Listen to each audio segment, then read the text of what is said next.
कृष्णेन रजसा वर्तमानो निवेशयन्नमृतं मृतं च हिरेण सविता रथेन देवो याति भुवनानि पश्यन्।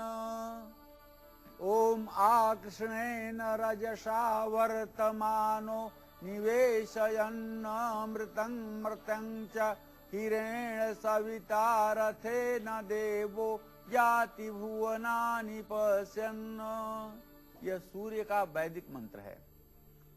यदि जन्म कुंडली में सूर्य की अवस्था नीच की है, या सूर्य पाप पीड़ित है, या ग्रहण दोष में फंसा हुआ है, सूर्य राहु के साथ है, या सूर्य की महादशा में राहु का अंतर चल रहा है, तो ऐसी स्थिति में आप इस मंत्र का 7000 जप करके इस पीड़ा से मुक्त हो सकते हैं और आपके जीवन में खुशी और समृद्धि का वातावरण बनेगा।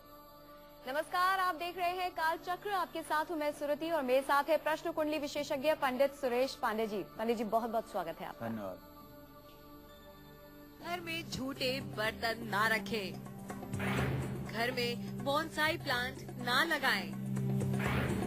जानिए धन लाभ के लिए घर में क्या करें और क्या ना करें। जी हाँ, 40 खास उपाय दिलाएंगे आपको कर्ज से मुक्ति। 40 रामबाण उपायों से भर जाएगी आपकी तिजोरी और दूर हो जाएंगे सारे दुख। क्योंकि आज पंडित सुरेश पांडे जी हमें बताने वाले हैं कि घर में क्या करें और क्या ना करें जिससे माँ लक्ष्मी की कृपा हम पर हमेशा बनी रहे। अगर आप भी पाना चाहते हैं अपनी समस्याओं से छुटकारा, तो हर रोज देखिए कालचक्र और हमें फोन करें इन नंबरों पर। हमारे फोन नंबर हैं 0120-460-2503 और 0120-460-2504। और चर्चा को आगे बढ़ाएं उससे पहले आइए जान लेते हैं आज का शुभ मुहूर्त।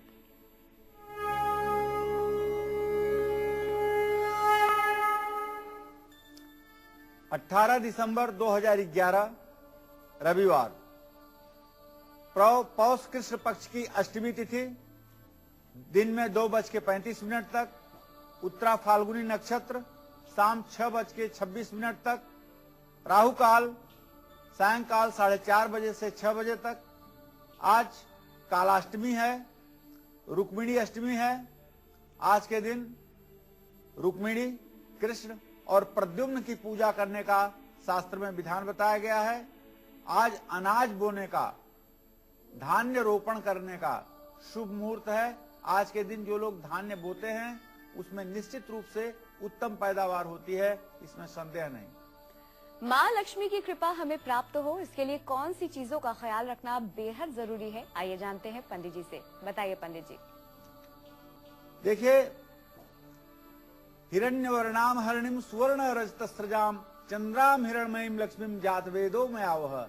महालक्ष्मी की अपार कृपा आप पर बनी रहे, तो वैसी शालीनता और वैसा आचरण भी आपको अपने जीवन में उतारना पड़ेगा। भगवान श्री हरि विष्णु की नम्रता और विनम्रता देख करके आपको लगेगा कि महालक्ष्मी भगवान श्री हरि विष्णु के चरणों में क्यों रहती हैं। आपको अपने कमरे में रात में जूठा बर्तन नहीं रखना चाहिए। जहां आप सोते हैं उस कमरे में आपको रात को जूठा बर्तन, जूठी गिलास नहीं रखनी चाहिए। सोने से पहले बर्तनों को साफ जरूर करवा लेना चाहिए। इससे घर की महिलाओं का स्वास्थ्य अच्छा रहेगा और धन लाभ भी होगा। हाँ, कमरे में शुद्ध घी का दीपक जला करके रखें, तो इससे नकारात्मक ऊर्जा समाप्त होती है और सकारात्मक ऊर्जा का प्रवाह शुरू हो जाता है। मानसिक तनाव इससे दूर होता है। तकिए के नीचे लाल चंदन की लकड़ी यदि आप रख करके सोते हैं तो निश्चित रूप से आपका सारा तनाव, यदि आपको ब्लड प्रेशर है तो उससे भी आपको धीरे धीरे मुक्ति मिलना शुरू हो जाएगी। अगर आपके जीवन में धन की कमी है, आपके घर में पैसा नहीं टिकता, तो कौन से हैं वो 40 उपाय जो करने चाहिए, ये जरूर जानेंगे। लेकिन पहले बात कर लेते हैं मेष राशि वालों की। जानते हैं एरीज के लिए कैसा रहने वाला है आज का दिन।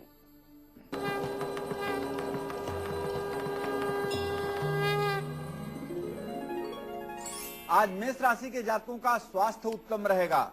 संतान का सुख प्राप्त करेंगे और नौकरी में प्रगति होगी। विदेश से शुभ समाचार की प्राप्ति होगी। मंगल स्त्रोत का पाठ करें। जय मां विंध्यवासिनी। फरीदाबाद से एक दर्शक हमारे साथ हैं। जय श्री, बहुत बहुत स्वागत है आपका हमारे प्रोग्राम में। अपना प्रश्न पूछिए। पंडित जी, मेरा जन्म, मैं अपने बेटे के बारे में पूछ रही हूँ। उसका जन्म फरीदाबाद को सुबह 8:35 21 नवंबर 1986 को हुआ था। हम मकान लेने की सोच रहे हैं, तो आप बताइए कृपा करके। मकान के कार्य के लिए आपने प्रश्न किया है। आपका चतुर्थ भाव जो बनता है वो मंगल का घर है और मंगल और शनि का इत्तिसाल योग बन रहा है। किसी के सहयोग से आपको मकान प्राप्त होगा। मकान लेने का योग बन रहा है, लेकिन किसी से सहयोग लेकर के आपको मकान प्राप्त होगा। अकेले अपने दम पर मकान नहीं हो पाएगा, क्योंकि चंद्रमा यहाँ पर कम्बूल योग कर रहा है, अर्थात सहायता देने वाला ग्रह है। तो माता या माता जैसे किसी मतलब के रिश्ते से आपको सहयोग प्राप्त होगा और अति शीघ्र 90 दिनों के अंदर आपका घर हो जाएगा। क्या बात है। दर्शकों, अगर आप भी बनना चाहते हैं हमारे स्पेशल कॉलर, चाहते हैं कि पंडित जी खुद देखें आपकी कुंडली, तो रजिस्टर कराएं अपना कॉल। इसका सारा तरीका हम ब्रेक पर जाते वक्त आपको दिखाते हैं। अभी बात करते हैं वृषभ राशि वालों की, जानते हैं टॉरियंस के लिए कैसा रहने वाला है आज का दिन।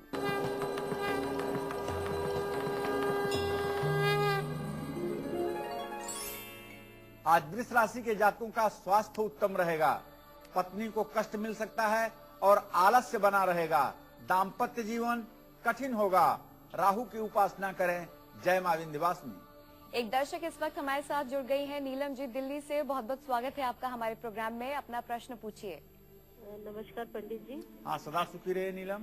सर, मेरे 2 प्रश्न है। एक मेरे पति के लिए, उनको एक कॉन्ट्रैक्ट मिलना था कंसल्टेंसी का, वो मिलेगा और कब तक मिलेगा। दूसरा, मेरे भाई का दुकान नहीं है, वो दुकान खरीदना चाहता है, उसकी दुकान कब तक बनेगी। दोनों पैसे से बहुत परेशान है। देखो, जहाँ तक कांटेक्ट का प्रश्न है तो इसमें शनि मड़ऊ योग कर रहा है। एक सांवले रंग का लंबा आदमी वो आपके कांटेक्ट में विघ्न पैदा कर रहा है और कांटेक्ट आपको नहीं मिलेगा। और जहाँ तक दूसरे प्रश्न का सवाल है उसमें विलंब है, लेकिन आपका कार्य होगा। इसी के साथ आइए मिथुन राशि वाले के इंतजार को खत्म कराते हैं और जानते हैं कि जेमिनाइज के लिए कैसा रहने वाला है आज का दिन।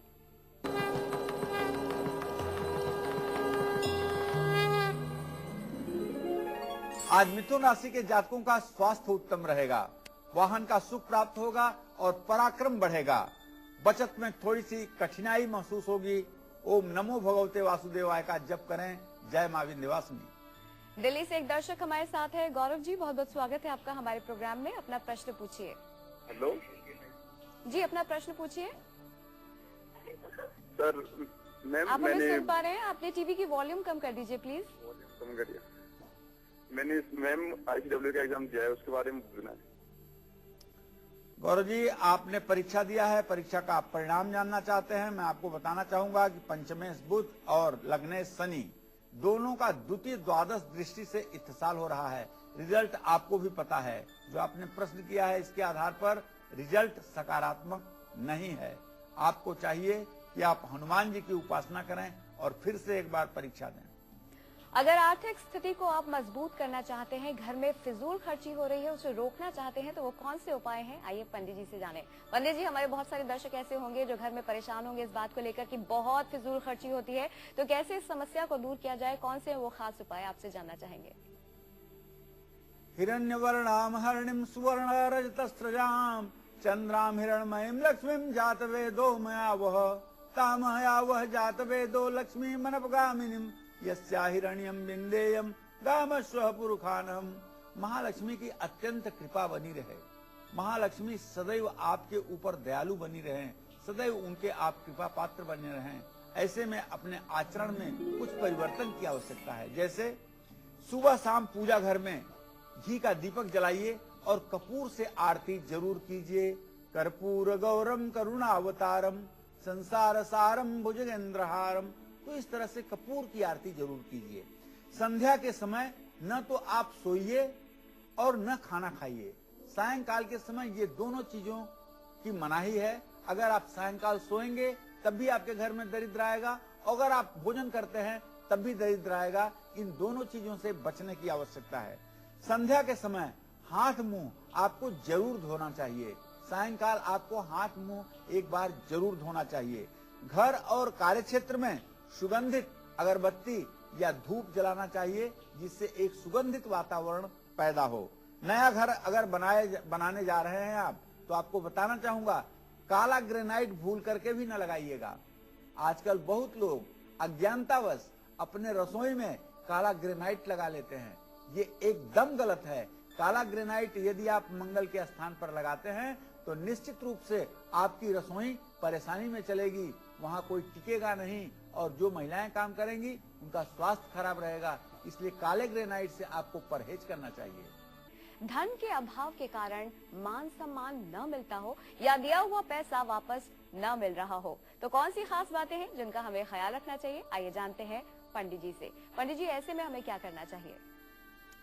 नहीं दरिद्र सम दुख जग माही, संत मिलन सब सुख कछु नाही। नहीं दरिद्र सम दुख जग माही, संत मिलन सन सुख कछु नाही। कहने का तात्पर्य है कि दरिद्रता से बढ़कर के कोई कष्ट इस संसार में बना ही नहीं है। आपके घर दूर दूर तक दरिद्र का प्रवेश न हो सके, महालक्ष्मी और कुबेर की सदैव आप पर कृपा बनी रहे, इसके लिए आप अपने आचरण में परिवर्तन करें। घर की दीवारों और छत पर देखते रहें, मकड़ी का जाला आप न लगने दें। घर की दीवारों पर हल्के रंगों का इस्तेमाल करें, बहुत गहरे रंगों का इस्तेमाल न करें। रसोई में गैस के पास आप सिंक न लगवाइए। अगर रसोई के पास घर में सिंक आप लगवाते हैं तो ये वास्तु के हिसाब से बहुत गलत होगा। नुकीले या धारदार हथियार को खुला न रखें, खुला उसको न रखें। घर की दीवारों पर बहते झरने, तालाब और नदी का दृश्य, बहती हुई नदी का दृश्य यदि आप चित्र के रूप में लगाते हैं तो ये घर के लिए उन्नतकारी साबित होगा, इसमें कोई संदेह नहीं। श्रीनगर से एक दर्शक है इस वक्त हमारे साथ, प्रशांत जी, बहुत बहुत स्वागत है आपका हमारे प्रोग्राम में। अपना प्रश्न पूछिए। जी, मैं पंडित जी अपने बारे में पूछना। जरा जोर से बोलिए प्रशांत जी, आपकी आवाज नहीं आ रही है। सर नमस्कार पंडित जी, मैं अपने बारे में तथा अपने लड़के के बारे में पूछना चाहता हूँ जी। मैं सीआरपीएफ में यहाँ श्रीनगर में काम कर रहा हूँ जी। अपने कुंडली के बारे में जानना चाहता हूँ जी, बताइए। मैं जानना चाहता हूँ पंडित जी, मैं कोई भी काम करता हूँ थोड़ा जरा सा उसमें थोड़ा ज्यादा ही मेहनत और ये करना पड़ता है। भाग्य का साथ बहुत कम है, मेहनत बहुत ज्यादा है जी। मेरा डेट ऑफ बर्थ है 2/1/1962 जी। सुबह के 3:20। चलिए, मैं आपको बताना चाहूंगा कि अभी आपका भाग्येश बुध और शुक्र दोनों तृतीय एकादश दृष्टि से इत्तिसाल कर रहे हैं। बिल्कुल चिंता न करें, भाग्य आपका साथ देगा। लेकिन सितंबर सन 2012 के बाद हर प्रकार से आपको सफलता मिलेगी। सिर्फ आपको महालक्ष्मी की उपासना करनी चाहिए, श्री सूक्त का पाठ करना चाहिए, निश्चित रूप से आप सफल होंगे। आज का दिन कर्क राशि वालों के लिए क्या कुछ लेकर आया है? कैंसेरियंस के लिए कैसा रहने वाला है आज का दिन? आइए जानते हैं।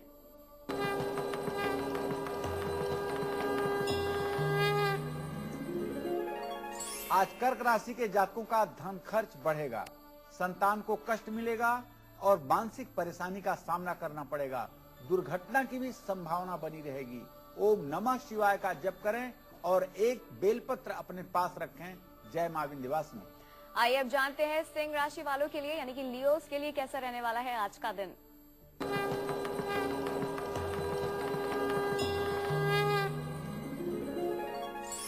सिंह राशि के जातकों का स्वास्थ्य उत्तम रहेगा, आय स्रोत में वृद्धि होगी और भाग्योदय होगा।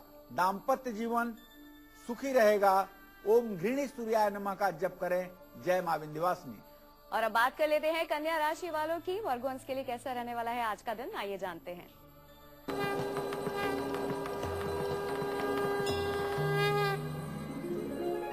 आज कन्या राशि के जातक आर्थिक बचत करने में कामयाब होंगे। थकान महसूस होगी, यात्रा में रुकावट देखी जाएगी, शिक्षा के क्षेत्र में भी कठिनाई पैदा होगी। ओम गंग गणपताय नमः का जप करें। जय मां विंध्यवासिनी।